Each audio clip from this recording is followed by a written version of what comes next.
Welcome to Karki's Stories.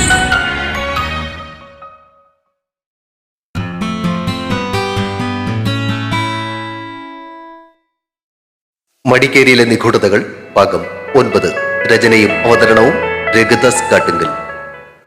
മിലി മടിക്കേരിയിൽ എത്തിയപ്പോൾ മുതൽ സംഭവിച്ച കാര്യങ്ങൾ താല്പര്യത്തോടെ ചോദിച്ചറിയുന്ന അമ്മയെ അല്പനേരം ശ്രദ്ധിച്ചിരുന്നതിന് ശേഷം ജഗത്ത് പുറത്തേക്കിറങ്ങി.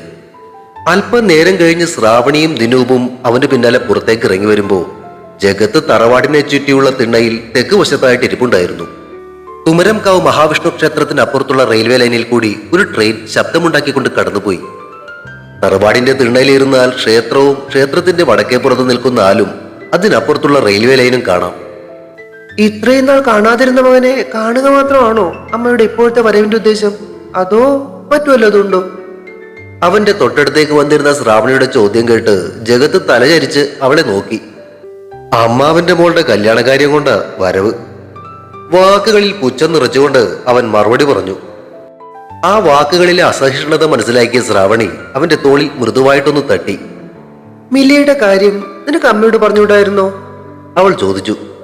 തന്റെ മനസ്സിലെ ആഗ്രഹം പറയാതെ തന്നെ മനസ്സിലാക്കി അവളെ ഏറെ സ്നേഹത്തോടെ നോക്കിയിട്ട് അവൻ പ്രതികരിച്ചു. സമയമായിട്ടില്ല ശ്രാവി. എന്തായാലും അമ്മയ്ക്ക് മിലെ ഇഷ്ടമായ മട്ടുണ്ട് കേട്ടോ. തനിക്ക് തോന്നിയ കാര്യം ദിനൂപ് അവരോട് പങ്കുവച്ചു. ഉള്ളിലെ സംഘർഷം എടുത്ത് കാട്ടും പോലെ കനത്തിലൊരു മൂളൽ മാത്രമായിരുന്നു ജഗത്തിന്റെ മറുപടി. ഇനിയിപ്പോ എത്ര ദിവസം കൂടി ഉണ്ടാകും മിലിയുടെ ഏട്ടന്റെ ചടങ്ങുകള്? ശ്രാവണി വിഷയം മാറ്റാൻ ശ്രമിച്ചു. ചടങ്ങുകളെല്ലാം കൂടി 2 ദിവസമായിട്ട് നടത്തി തീർക്കാമെന്ന കർമ്മി പറഞ്ഞിരിക്കുന്നത്. ഇനിയിപ്പോ 12 ദിവസം കൂടി ഉണ്ട്. അത്രയും ദിവസം ഞങ്ങൾ ഇവിടെ നിൽക്കേണ്ട കാര്യമുണ്ടോടാ? എനിക്കന്നേ ലീവും കുറവാ. അതിനെന്താ, നീ ദിനുവിനെയും കൂട്ടി നാളെ തന്നെ പോകാൻ നോക്കിക്കോ. അവളുടെ ആശയക്കുഴപ്പം തീർത്തും കൊണ്ട് ജഗത്ത് പറഞ്ഞു. ചടങ്ങുകൾ കഴിയുന്നതോടെ ഞാൻ മിലിയെയും കൂട്ടി അങ്ങ് എത്തിക്കൊള്ളാം. ശ്രാവണി ദിനൂപിനെ നോക്കി. എന്നാ നമുക്ക് നാളത്തേക്കുള്ള ടിക്കറ്റ് ബുക്ക് ചെയ്താലോ? തല കുലുക്കിക്കൊണ്ട് ദിനൂപ് മൊബൈൽ എടുത്ത് ട്രെയിനിന്റെ സമയങ്ങൾ നോക്കുന്നതിനിടയിൽ മിലിയും വീടിന് പുറത്തേക്ക് ഇറങ്ങി വന്നു. അവളെ കണ്ട ശ്രാവണി അടുത്തേക്ക് വരാൻ കൈകാട്ടി. കാര്യങ്ങളൊക്കെ പറഞ്ഞായിരുന്നോ? അരികിലേക്ക് വന്നിരുന്നവളോട് ശ്രാവണി ചോദിച്ചു. അവൾ തല കുലുക്കി. വേറെ വല്ലതും ചോദിച്ചോ?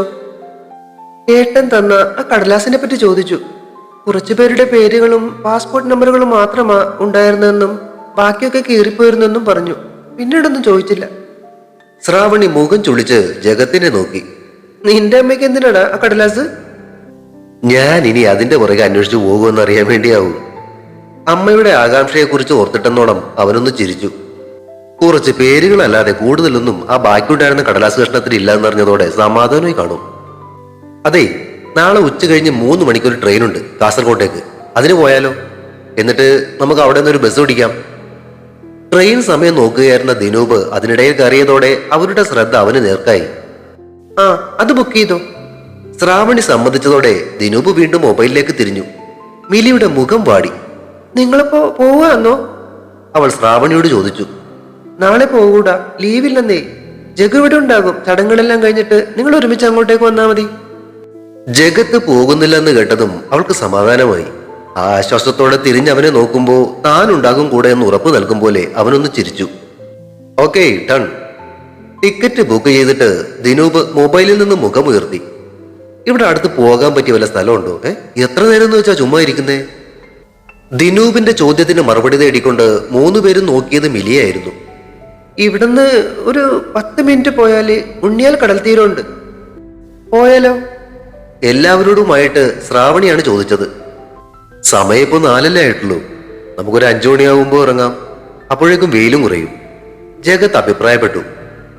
എന്റെ പൊന്നു മോനെ, നമുക്ക് അവിടെ എവിടെയെങ്കിലും തളർന്നു ഇരിക്കാം. ഇനി 1 മണിക്കൂർ ഇവിടെ ചുമ്മാ കുത്തിയിരിക്കാന്ന് പറഞ്ഞാൽ നടക്കില്ല. മൂട്ടിലെ പൊടി തട്ടിക്കൊണ്ട് ദിനൂപ് എഴുന്നേറ്റതോടെ എതിരൊന്നും പറയാതെ ബാക്കിയുള്ളവർ എഴുന്നേറ്റു. മടിച്ചു നിന്ന മിലിയെ ജഗത്തും ശ്രാവണിയും കൂടി കൂടെ കൂട്ടാൻ ശ്രമിച്ചു. ഒടുവിൽ അവളുടെ ആഗ്രഹപ്രകാരം അപ്പുറത്തു നിന്നും സനികയെയും കൂടി വിളിച്ചുകൊണ്ടാണ് അവർ കടൽത്തീരത്തേക്ക് യാത്ര തിരിച്ചത്. ജഗത്തിന്റെ വണ്ടിയിൽ തുമരങ്കാവ് ടെമ്പിൾ റോഡിൽ നിന്നും 11 മിനിറ്റ് യാത്രയുണ്ടായിരുന്നുള്ളൂ ഉണ്ണിയാൽ കടൽ തീരത്തേക്ക്. വെയിൽ കുറഞ്ഞു വരുന്നേ ഉണ്ടായിരുന്നുള്ളൂ എങ്കിലും കടൽ തീരത്ത് ആളുകൾ വന്നു തുടങ്ങിയിട്ടുണ്ടായിരുന്നു. തീരത്തോട് ചേർന്നുള്ള കരിങ്കൽ ചിറയുടെ ഇടയിലായി വളർന്നു നിന്നിരുന്ന തെങ്ങിൽ ചാരി മിലി ഇരുന്നപ്പോ ജഗത്തും അവൾ കരികിലേക്കിരുന്നു. അവരെ അവിടെ തനിയെ വിട്ടിട്ട് സനിക ശ്രാവണിയോടും ദിനൂപിനോടുമൊപ്പം അല്പം അകലെയായി തിരകളിലേക്ക് ഇറങ്ങി. ഓടിക്കേറിയും ഇറങ്ങിയും തിരകൾക്കൊപ്പം കളിക്കുന്നവരെ നോക്കി ജഗത്ത് പിന്നിലേക്ക് കൈകൾ കുത്തി ചാരിയിരുന്നു. സൂര്യവെളിച്ചം സമുദ്രത്തിലേക്ക് കുടഞ്ഞിട്ട് വെള്ളിപ്പകർച്ചയുടെ ഭംഗി ആസ്വദിക്കുകയായിരുന്നു മിലി. അമ്മ നിന്നെക്കുറിച്ച് പലതും ചോദിച്ചോ? ജഗത്തിന്റെ ചോദ്യം കേട്ട് അവൾ തിരിഞ്ഞു നോക്കി. കടലിൽ വീണ വെള്ളിയുടെ ഒരംശം പകർത്തിയെടുത്ത് അവന്റെ മുഖവും തിളങ്ങുന്നുണ്ടായിരുന്നു. അനുപമയെ വിവാഹം കഴിക്കാൻ പോവാന്നോ? അവളുടെ ചോദ്യത്തിൽ നിറഞ്ഞു നിന്ന വേദന മനസ്സിലാക്കിയ അവന്റെ ഹൃദയം ആർദ്രമായി. ആരും അറിഞ്ഞു? അനുപമയെ വിവാഹം കഴിച്ചില്ലേ സ്വത്തുക്കളെല്ലാം അന്യാധീനപ്പെട്ടു പോകുമെന്ന് അമ്മ പറഞ്ഞത് ഞാൻ കേട്ടായിരുന്നു. അവൻ അവളോട് ആ സമയം അതിരില്ലാത്ത പ്രണയവും വാത്സല്യവും തോന്നി. ചുറ്റുമുള്ള ലോകം കുറെ കൂടി മനോഹരമായതുപോലെ. മഷി എഴുതാത്ത അവളുടെ കണ്ണുകളുടെ ആഴങ്ങളിൽ അവൻ അവനെ തന്നെ കണ്ടു. ആ കണ്ണുകളിൽ അലിയാനുള്ള വെമ്പലോടെ അവൻ മുഖം കുനിച്ചു. അവന്റെ കണ്ണുകളിലെ ആ പ്രണയച്ചൂട് താങ്ങാനാവാതെ അവൾ കൈകളാൽ മുഖം മറച്ചു. അവളോടുള്ള പ്രണയത്താൽ തരളിതനായ അവൻ മുഖം മറച്ച അവളുടെ ആ കൈവിരലുകളിൽ ചുണ്ടുകൾ അമർത്തി. കൈവിരലുകൾക്കപ്പുറം മറഞ്ഞിരുന്ന ചുണ്ടുകളിൽ നിന്നും ഒരു തേങ്ങൽ അവനെ തേടിയെത്തി. വിരലുകൾ ഓരോന്നായി വിടർത്തി മാറ്റി അവൻ ആ കൂമ്പിയടഞ്ഞ മിഴികളിലേക്ക് നോക്കി. പിടയ്ക്കുന്ന പീരികളും വിറയ്ക്കുന്ന ചുണ്ടുകളും അവനോടുള്ള പ്രണയം പങ്കുവച്ചു. തിരകളെ ഇളക്കി കടന്നു വന്ന കാറ്റിൽ അവളുടെ നെറ്റിയിൽ വീണുരുമിയ മുടിത്തുമ്പുകളെ വിരലിനാൽ ഒതുക്കി മാറ്റിയിട്ട് അവൻ ആ മാർദ്ദവമുള്ള കവിളിൽ ഉമ്മവച്ചു. പാതി വിടർന്നുപോയ ചുണ്ടുകൾ എന്തിനോ ദാഹിച്ചു. ഒരു വസന്തത്തിന്റെ മുഴുവൻ മനോഹാരിതയും അവളുടെ ആ കൂമ്പി മയങ്ങിയ മുഖത്തിനുണ്ടെന്ന് അവൻ അപ്പോൾ തോന്നി. മിലു. ഹൃദയം നിറഞ്ഞൊഴുകുന്ന പ്രണയത്തോടെ അവൻ വിളിച്ചു. അതിലേറെ പ്രണയത്തോടെ അവൾ വിളിയും കേട്ടു. ഇനി എന്റെ ജീവിതത്തിൽ നീയല്ലാതൊരു പെണ്ണില്ല. കാതിനരികെ കേട്ട ആ മന്ത്രണത്തിൽ ഹൃദയം തുളുമ്പിയ മിലി കണ്ണുകൾ തുറന്നു. മുഖത്തോടടുത്തു ചേർന്ന നിശ്വാസങ്ങൾക്ക് അപ്പോൾ പൊള്ളുന്ന ചൂടുണ്ടായിരുന്നു. കാറ്റിലിളകുന്ന ഇലത്തണ്ടുകൾ പോലെ പിടയുന്ന പീരികൾക്ക് നടുവിൽ അവളുടെ കരിനീല കണ്ണുകൾ അവനോടുള്ള പ്രണയത്താൽ നിറഞ്ഞു. എനിക്ക് ആരുമില്ല. അവളുടെ വാക്കുകൾ തേങ്ങി. അവൾ മുഖം അവന്റെ തോളിലേക്ക് ചാരി. ഞാനുണ്ട് മിലി നിനക്ക്. ചേർത്തു പിടിച്ച കൈകളേക്കാൾ ഉറപ്പുള്ള വാക്കുകൾ അവളെ പൊതിഞ്ഞു. ആ വാക്കുകൾ പടർത്തിയ തണുപ്പിൽ അലിഞ്ഞ മനസ്സോടെ അവൾ അവന്റെ നെഞ്ചിൽ മുഖമമർത്തി.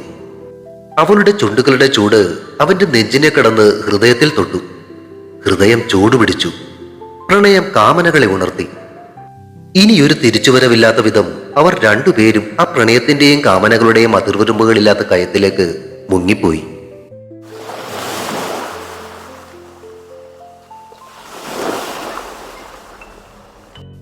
ആരൊക്കെ ഇവിടെ വന്ന് പരിശോധന നടത്തിയിട്ടുണ്ടെന്ന് തോന്നുന്നു. നരൻ പറഞ്ഞതിനെ അനുകൂലിച്ചുകൊണ്ട് തലയാട്ടുമ്പോൾ ജഗത്തിന്റെ കണ്ണുകൾ അവിടെ വലിച്ചുവാരിട്ടിരിക്കുന്ന കടലാസുകളിലും ബാഗുകളിലുമൊക്കെ അലയുകയായിരുന്നു. 14 ദിവസങ്ങൾക്ക് മുന്നേയുള്ള രാത്രിയിൽ രാകേഷ് വെടിയേറ്റ് വീണതിന് അല്പം അകലെയുള്ള ആ പഴയ ഷെഡിന്റെ 4ാമത്തെ തൂണിനടിയുള്ള രഹസ്യ അറ മടിക്കേരിയിലേക്ക് തിരിച്ചെത്തിയ ഉടനെ മിലി പറഞ്ഞതനുസരിച്ച് പരിശോധിക്കാൻ എത്തിയതായിരുന്നു ജഗത്തും നരേനും. രാകേഷിന്റെ കൊലപാതകത്തിലേക്ക് വിരൽ ചൂണ്ടുന്ന എന്തെങ്കിലും തെളിവുകൾ ആരൊക്കെ ഉഴുതുമറിച്ചതുപോലെ അലങ്കോലമായി കിടന്നിരുന്ന ആ മുറിയിൽ ഇനിയും അവശേഷിച്ചിട്ടുണ്ടോ എന്നറിയാൻ ജഗത്തും നരേനും അവിടത്തെ മുക്കും മൂലയും പരിശോധിച്ചു. കുറെ കണക്കുകൾ എഴുതി വെച്ചിരുന്ന കടലാസുകളായിരുന്നു അവിടെ മാകെ ചിതറിക്കിടന്നിരുന്നത്. വലിച്ചു കീറിയതുപോലെ കിടന്നിരുന്ന ബാഗുകൾക്കുള്ളിൽ ഒന്നും അവശേഷിച്ചിരുന്നില്ല. ചിതലരിച്ച രീതിയിൽ അതിനകത്തുണ്ടായിരുന്ന അലമാരയും അവർ വിശദമായി പരിശോധിച്ചു. പക്ഷേ സംശയിക്കത്തതായി യാതൊന്നും അവിടെ നിന്നും കിട്ടിയില്ല. ശേ, എന്തെങ്കിലും ലഭിക്കുന്നൊരു പ്രതീക്ഷ ഉണ്ടായിരുന്നു, അതും പോയി. നരേൻ നിരാശയോടെ നെടുവേർപ്പെട്ടു. രാകേഷ് ഇവിടെ എന്തൊക്കെയോ രഹസ്യങ്ങൾ സൂക്ഷിച്ചിരുന്നു എന്നത് ഉറപ്പാണ്. അല്ലെങ്കിൽ ഇതുപോലൊരു പരിശോധന അവന്മാരിവിടെ നടത്തില്ല. അതും ശരിയാ. അല്ല, ഇനിയിപ്പോ പറഞ്ഞിട്ടെന്ത് കാര്യം? ആ കൊച്ചു പിറ്റേ ദിവസം കാലത്ത് തന്നെ ഈ അറിവിടെ കാര്യം പറഞ്ഞിരുന്നെങ്കിൽ ഒരുപക്ഷെ നമുക്ക് എന്തെങ്കിലും തെളിവുകൾ കിട്ടിയേനെ. പിന്നെ അവളുടെ ചേട്ടൻ മരിച്ചു കിടക്കുമ്പോഴാ അവള് രഹസ്യ അറിയെ കുറിച്ച് പറയാൻ പോകുന്നത്. നീ ഇത് എവിടത്തെ CP ആണ്? ഇഷ്ടപ്പെടാത്ത മട്ടിൽ മുഖം ചുളിച്ചുള്ള ജഗത്തിന്റെ നോട്ടം കണ്ട് നരേൻ ചിരിച്ചു. നിനക്കെന്താ മോനെ, അവളോട് വല്ലാത്തൊരു സിമ്പതി ആണല്ലോ. അതെ, സിമ്പതി മാത്രമല്ല, വേറെ പലതും ഉണ്ട്. ആ, നടക്കട്ടെ. നമ്മൾ ചുമ്മാ ചോദിച്ചതാ മോനെ. ഇപ്പോ എങ്ങനെയുണ്ട് അവൾക്ക്? കാലിലെ പ്ലാസ്റ്ററൊക്കെ എടുക്കാറായോ? ഒരാഴ്ച കൂടി കഴിയട്ടെ എന്നാ ഡോക്ടർ പറഞ്ഞത്.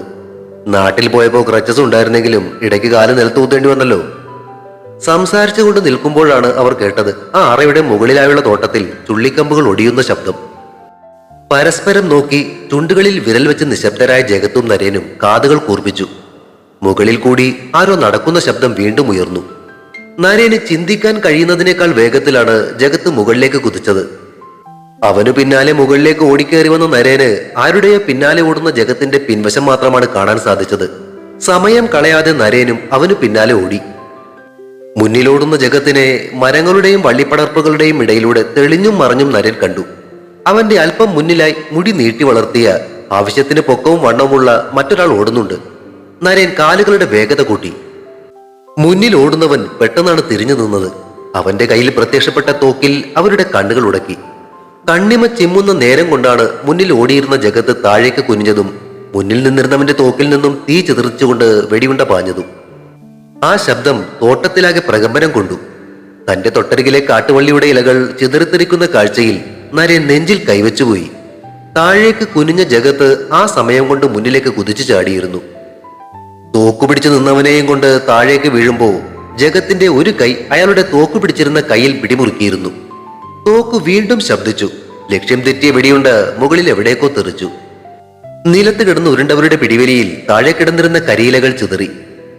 ജീൻസിന്റെ പിന്നിൽ നിന്നും കൈത്തോക്കും വലിച്ചെടുത്ത് ഓടിയെത്തിയ നരേൻ ആ മല്ലയുദ്ധത്തിനു മുന്നിൽ ഒരു മാത്ര പകച്ചു നിന്നു. ജഗത്തിന്റെ ഒരു കൈ എതിരാളിയുടെ തോക്കു പിടിച്ചിരുന്ന കൈയിനെയും മറുകൈ അയാളുടെ കഴുത്തിനെയും വലയം ചെയ്തിരുന്നു. കാലുകൾ കൊണ്ടും കൈകൾ കൊണ്ടും വട്ടം പൂട്ടിട്ടു പിടിച്ച ജഗത്തിന്റെ നീരാളിപ്പിടുത്തത്തിൽ നിന്നും രക്ഷപ്പെടാൻ കിടന്ന് പിടക്കുന്നവനെ കണ്ടിട്ട് നരേന് അയാളുടെ നോർത്ത് ഇന്ത്യക്കാരനാണെന്ന സംശയം തോന്നി. Stop fighting and surrender! തോക്ക് ചൂണ്ടിക്കൊണ്ട് നരേൻ അലറി. ജഹന്നമെ ജാൻ! ജഗത്തിന്റെ പിടിയിൽ ശ്വാസം മുട്ടാതെ പിടയുമ്പോഴും അയാൾ നരേനെ നോക്കി ആക്രോശിച്ചു. അയാൾ പറഞ്ഞ ഭാഷ മനസ്സിലാവാതെ നരേൻ കണ്ണുമിഴിച്ചു. പെട്ടെന്നാണ് അയാൾ ജഗത്തിന്റെ കയ്യിലൊന്ന് കടിച്ചത്. അവൻ വേദന കൊണ്ട് കൈ കുടയുന്നതിനിടയിൽ അയാളുടെ കൈ ജീൻസിന്റെ പോക്കറ്റിലേക്ക് നീണ്ടു. മറ്റെന്തോ ആയുധമെടുക്കാനാണ് അയാൾ തുനിയുന്നതെന്ന് കരുതിയ നരേൻ തോക്കിന്റെ കാഞ്ചിയിൽ വിരലുകൾ അമർത്തി നിറയൊഴിക്കാൻ തയ്യാറായി. ജീൻസിന്റെ പോക്കറ്റിൽ നിന്നും എന്തോ വലിച്ചെടുത്ത അയാൾ പെട്ടെന്നാണ് അത് സ്വന്തം വായിലേക്കിട്ടത്. എടാ ജഗ്ഗു, അവനെന്തോ വിഴുങ്ങിയടാ! നരേൻ വിളിച്ചു പറയുമ്പോഴേക്കും അയാളുടെ വായിൽ നിന്നും നുരയും പതയും ഒഴുകാൻ തുടങ്ങിയിരുന്നു. നിമിഷ നേരം കൊണ്ടാണ് അയാളുടെ ചലനം നിലച്ചത്. ശരീരത്തിന് മുകളിൽ നിന്നും അയാളുടെ ഭാരം തള്ളി മാറ്റിയിട്ട് ജഗത്ത് എഴുന്നേറ്റു. ഇവനൊരു നോർത്ത് ഇന്ത്യൻ ആണെന്ന് തോന്നുന്നല്ലോ, നരേൻ സംശയം പ്രകടിപ്പിച്ചു. അവനാ പറഞ്ഞതേ ബംഗാളി ഭാഷയാ. അയാളുടെ പല്ലുകൾ അമർന്ന കയ്യിൽ നിന്നും ഒഴുകിയ ചോര തുടച്ചും കൊണ്ട് ജഗത്ത് പറഞ്ഞു. എന്തോന്നാണ് അവനാ പറഞ്ഞേ? നരേൻ ചോദിച്ചു. ജഗത്തൊന്ന് ചിരിച്ചു. നിന്നോടെ നരകത്തിലേക്ക് പോവാൻ പറഞ്ഞതാ. നിന്റെ അപ്പനോട് പറയടാ തേണ്ടി പോയി. ചത്ത് കിടക്കുന്നവനെ തെറി പറഞ്ഞിട്ട് നിലത്തേക്ക് മുട്ടുകാലിലിരുന്ന നരേൻ അയാളുടെ കിടപ്പ് ശ്രദ്ധിച്ചു. അവൻ സായനയടാ വിഴുങ്ങിയെന്ന് തോന്നുന്നു കേട്ടോ. യെസ്. നരേന്റെ സംശയത്തിന് മറുപടി കൊടുത്തിട്ട് ജഗത്തും അയാളുടെ ബോഡി പരിശോധിക്കാൻ തുടങ്ങി. അയാളുടെ ജീൻസിന്റെ പോക്കറ്റിൽ നിന്നും കിട്ടിയ ഒരു പേഴ്സ് നരേൻ പരിശോധിക്കുന്നതിനിടയിൽ അയാൾ ധരിച്ചിരുന്ന ഷർട്ടിന്റെ കീസയിൽ നിന്നും ഒരുത്തന്റെ ഫോട്ടോ ജഗത്തിന്റെ കയ്യിൽ തടഞ്ഞു. അവനത് നരേൻ കാണാതെ 3/4 പോക്കറ്റിലേക്ക് പൂഴ്ത്തി. ദെബോഷി ഷാ. അയാളുടെ പേഴ്സിൽ നിന്നും കിട്ടിയ ഡ്രൈവിംഗ് ലൈസൻസ് നരേൻ ഉറക്കെ വായിച്ചു. Jaggu, see this! നരേന്റെ ആശ്ചര്യം നിറഞ്ഞ ശബ്ദം ജഗ്ഗുവിന്റെ ശ്രദ്ധയെ ആകർഷിച്ചു. ആ ബംഗാളിയുടെ മറ്റേ പോക്കറ്റിൽ നിന്നും കിട്ടിയ ഒരു പൊതി ഉയർത്തിപ്പിടിച്ചുകൊണ്ടായിരുന്നു നരേന്റെ ആശ്ചര്യ പ്രകടനം. ജഗ്ഗു അടുത്തേക്ക് ചെന്ന് നോക്കി. അതിൽ ഒരു വെളുത്ത പൊടിയായിരുന്നു. സംശയം തോന്നി അവൻ അതിലൊന്ന് തൊട്ട് നാക്കിലേക്ക് വെച്ച് നോക്കി. കൊക്കൈൻ? നരേൻ ചോദിച്ചു. Yes, cocaine. ജഗ്ഗു നരേന്റെ സംശയം ശരിവെച്ചു. മീൻസ് രാകേഷ് ചിലപ്പോ ഏതെങ്കിലും ഡ്രഗ്സ് മാഫിയയുടെ കണ്ണിയായിരുന്നിരിക്കാം. May be. കൂടുതൽ സംസാരിക്കാനില്ലാത്തതുപോലെ ജഗത്ത് എഴുന്നേറ്റു. നീ എന്ന സ്ഥലം വിട്ടോ, ഇത് ഞാൻ ഹാൻഡിൽ ചെയ്തോളാം. നരേന്റെ അഭിപ്രായത്തെ അനുകൂലിച്ചുകൊണ്ട് തലകുലുക്കിയിട്ട് ജഗത്ത് അവിടെ നിന്നും തിരിഞ്ഞു നടന്നു. നീ ഇവിടെ വന്ന് ഇരിക്കുവെണ്ണേ, അവൻ വരുന്നേ. വാതിൽക്കൽ വഴിക്കണ്ണുമായി നിന്നിരുന്ന മിലി ശ്രാവണി പറഞ്ഞത് കേട്ട് തിരിഞ്ഞു നോക്കി ഒന്ന് ചിരിച്ചു. എന്താ പെണ്ണിന്റെ ഇളി? ആ കാലും കുത്തി അധികം നേരം നിൽക്കണ്ട. ശ്രാവണി നിർബന്ധം പിടിച്ചതോടെ ഒരിക്കൽ കൂടി തിരിഞ്ഞൊന്ന് നോക്കിയിട്ട് മനസ്സില്ലാ മനസ്സോടെ മിലി ക്രച്ചസും കുത്തി നടന്ന് അവളുടെ അടുത്തേക്ക് വന്നിരുന്നു. അടുത്ത മാസം ജഗ്ഗുവിന്റെ മുറപ്പെണ്ണ് വരുമ്പോ എന്തോന്നാ നീ പറയാൻ പോകുന്നേ? മിലിയെ ചുമ്മാ ചൊറിയാനേ ഉദ്ദേശിച്ചുള്ളൂ എങ്കിലും തന്റെ ചോദ്യം കേട്ട് കണ്ണു നിറച്ചിരിക്കുന്നവളെ കണ്ടപ്പോ ശ്രാവണിക്കും സങ്കടം തോന്നി. എന്റെ കൊച്ചെ, നീ ഇങ്ങനെ തൊട്ടവാടിയാകല്ലേ. വേണ്ടി വന്നാലേ സ്വന്തം പ്രണയത്തിന് വേണ്ടി ആരുടെ മുന്നിലും നിവർന്നു നിന്നങ്ങ് ഫൈറ്റ് ചെയ്യണം. ആശ്വസിപ്പിക്കാൻ ശ്രമിച്ചിട്ടും വിഷാദഭാവത്തോടെ ഇരിക്കുന്നവളെ കണ്ട് ശ്രാവണി സ്വയം നെറ്റിയിലൊന്ന് തല്ലി. ആ സമയത്താണ് ഗേറ്റ് കടന്നു വരുന്ന വണ്ടിയുടെ ശബ്ദം അവർ കേട്ടത്. സ്വന്തം കാലിന്റെ അവസ്ഥ ഓർക്കാതെ ചാടി എഴുന്നേൽക്കാൻ ശ്രമിച്ച മിലിയെ കണ്ണുകളാൽ ശാസിച്ചുകൊണ്ട് ശ്രാവണി എഴുന്നേറ്റു. അപ്പോഴേക്കും ജഗത്ത് അകത്തേക്ക് കയറി വന്നിരുന്നു. അവനെ കണ്ട മിലിയുടെ മുഖം വിടർന്നു. എന്തായി പോയിട്ട്? ശ്രാവണി ചോദിച്ചു. ആരോ ഇതിനു മുന്നേ അറയിൽ കയറി തിരച്ചിലൊക്കെ നടത്തിയിട്ടുണ്ട്. അവിടെ നിന്നൊന്നും കിട്ടിയില്ല. അവരുടെ അടുത്ത് കിടന്നിരുന്ന കസേരയിലേക്ക് ഇരിക്കുന്നതിനിടയിൽ ജഗത്ത് പറഞ്ഞത് കേട്ട് ശ്രാവണിയുടെയും മിലിയുടെയും മുഖത്ത് നിരാശ പടർന്നു. ഞങ്ങൾ അവിടെ സംസാരിച്ചുകൊണ്ട് നിൽക്കുന്നതിനിടയിൽ ഒരുത്തൻ കയറി വന്നു. എന്നിട്ട്? മിലി ആകാംക്ഷയോടെ കണ്ണുകൾ വിടർത്തി. ആളെ കിട്ടിയില്ല. അവൻ സൈനൈഡോ മറ്റോ കടിച്ച് ആത്മഹത്യ ചെയ്ത് കളഞ്ഞു. My God. നെഞ്ചിൽ കൈവച്ചുകൊണ്ട് ശ്രാവണി പറഞ്ഞു. ഇതിനൊക്കെ പിറകില് നമ്മൾ കരുതുന്നതിലും മുകളിലുള്ള എന്തോ പ്രശ്നമാണെന്ന് തോന്നുന്നല്ലോ ജഗു. എക്സാക്ട്ലി. അവന്റെ കയ്യിൽ നിന്നും ഒരുത്തന്റെ ഫോട്ടോ കിട്ടിയിട്ടുണ്ട്. ആകാംക്ഷയോടെ തന്നെ നോക്കിയവര് ജഗത്ത് തന്റെ 3/4 പോക്കറ്റിൽ നിന്നും ആ ഫോട്ടോ എടുത്ത് കാട്ടി. കണ്ടാൽ തന്നെ ഒരു ക്രിമിനലാണെന്ന് ഏതൊരുത്തർക്കും പറയാൻ സാധിക്കുന്ന ഒരുത്തന്റെ ഫോട്ടോ ആയിരുന്നു അത്. ഇതാരാ? മിലിയുടെ ശബ്ദത്തിൽ കലർന്നിരുന്ന ഭയം തിരിച്ചറിഞ്ഞ ജഗ്ഗു കസേര അവളുടെ അടുത്തേക്ക് നീക്കിയിട്ടിട്ട് അവളുടെ കൈ എടുത്ത് പിടിച്ചു. അറിയില്ല മിലു, പക്ഷെ ഈ ഫോട്ടോയുടെ പുറകിലെ ഒരു ഫോൺ നമ്പർ എഴുതി വെച്ചിട്ടുണ്ട്. എന്നിട്ട് നീ അതിലേക്ക് വിളിച്ചു നോക്കിയോ? ശ്രാവണി ചോദിച്ചു. നോ, ഈ ഫോട്ടോ കിട്ടിയ കാര്യം നരൻ അറിയില്ല. അവൻ കാണാതെയാ അയാളുടെ പോക്കറ്റിൽ നിന്നും ഞാൻ ഈ ഫോട്ടോ കൈക്കലാക്കിയത്. ശ്രാവണിയുടെ മുഖം ചൊളിഞ്ഞു. എന്തിന്? അവൾ ചോദിച്ചു. ഈ ഫോൺ നമ്പറിന് പിറകിൽ ആരാണെന്ന് ആദ്യം നമ്മൾ അറിയണമെന്ന് എനിക്ക് തോന്നി. അങ്ങനെ ചെയ്തത് നന്നായെന്ന് പിന്നീട് തോന്നുകയും ചെയ്തു. വൈ? ബിക്കോസ് അവന്റെ കയ്യിലെ ഒരു പാക്കറ്റ് കൊക്കൈൻ ഉണ്ടായിരുന്നു. രാകേഷ് ഇനിയൊരു ഡ്രഗ് മാഫിയയുടെ കണ്ണിയാണെങ്കിൽ അന്വേഷണം ചിലപ്പോൾ ഇവൾക്കും പ്രശ്നങ്ങൾ ഉണ്ടാക്കിയേക്കാം. സോ എന്താ ഇതിന് പിന്നിലെന്ന് ആദ്യം ഞാനൊന്ന് അന്വേഷിക്കട്ടെ, എന്നിട്ടാകാം അവനോട് പോലീസിനോടോ പറയുന്നത്. മിലി അവനെ നന്ദിപൂർവ്വം നോക്കുമ്പോൾ ശ്രാവണി ആ ഫോട്ടോ വാങ്ങി അതിലേക്ക് ശ്രദ്ധിച്ചു നോക്കി. ഓ, കണ്ടാൽ തന്നെ പേടിയാവും ഇവനെയൊക്കെ. ആ ഫോട്ടോ തിരിച്ചു കൊടുത്തിട്ട് അവൾ പറഞ്ഞു. So at last you are back to action. Yes baby. ശ്രാവണിയെ നോക്കി ചിരിച്ചിട്ട് ജഗത്ത് മിലിയെ നോക്കി കണ്ണിറുക്കി. ഇന്നാ ഫോട്ടോ നീ ഒന്ന് വിളിച്ചു നോക്ക്. പോക്കറ്റിൽ നിന്നും ഫോൺ എടുത്ത ജഗ്ഗു ശ്രാവണിയുടെ കയ്യിൽ നിന്നും ആ ഫോട്ടോ വാങ്ങിയിട്ട് അതിന് പിന്നിലുണ്ടായിരുന്ന നമ്പറിലേക്ക് വിളിച്ചു. ഒറ്റ റിങ്ങിൽ തന്നെ അങ്ങേ തലക്കൽ ഫോൺ എടുത്തു. ജഗത്ത് അത് സ്പീക്കർ മോഡിലേക്ക് ഇട്ടു. കോനെ? ഫോണിൽ നിന്നും ഒരു പരുക്കൻ ശബ്ദമുയർന്നു. മേ രാകേഷ് വിജയിക്കാ ദോസ്തുവും. രാകേഷിന്റെ സുഹൃത്താണെന്ന് പറഞ്ഞതും അടുത്ത നിമിഷം ആ കോൾ കട്ടായി. ജഗത്ത് വീണ്ടും ആ നമ്പറിലേക്ക് വിളിച്ചു. आपके द्वारा डायल किया नंबर अभी व्यस्त है. The number you have called is either switched off or not reachable. മൊബൈലിൽ നിന്നും ഉയർന്ന ഇന്റർസെപ്റ്റ് മെസ്സേജ് കേട്ട് ഇനിയെന്ത് വേണമെന്ന ആലോചനയോടെ ജഗത്തിരിക്കുമ്പോൾ ഒരു ആശ്രയത്തിനെന്നോണം മിലി അവന്റെ കയ്യിൽ പിടിമുറുക്കി. തുടരും. മടിക്കേരിയിലെ നിഗൂഢതകൾ അടുത്ത ഭാഗം ഉടൻ പ്രതീക്ഷിക്കുക. കഥ ഇഷ്ടമാകുന്നവർ ഒരു ഇമോജിയെങ്കിലും അഭിപ്രായമായി ഇട്ടിട്ട് പോകണേ. കൂടാതെ കഥയുടെ ലിങ്ക് കഴിയുന്നവർക്കൊക്കെ ഒന്ന് ഷെയർ ചെയ്തുകൂടി കൊടുത്തേക്കണേ. Thank U.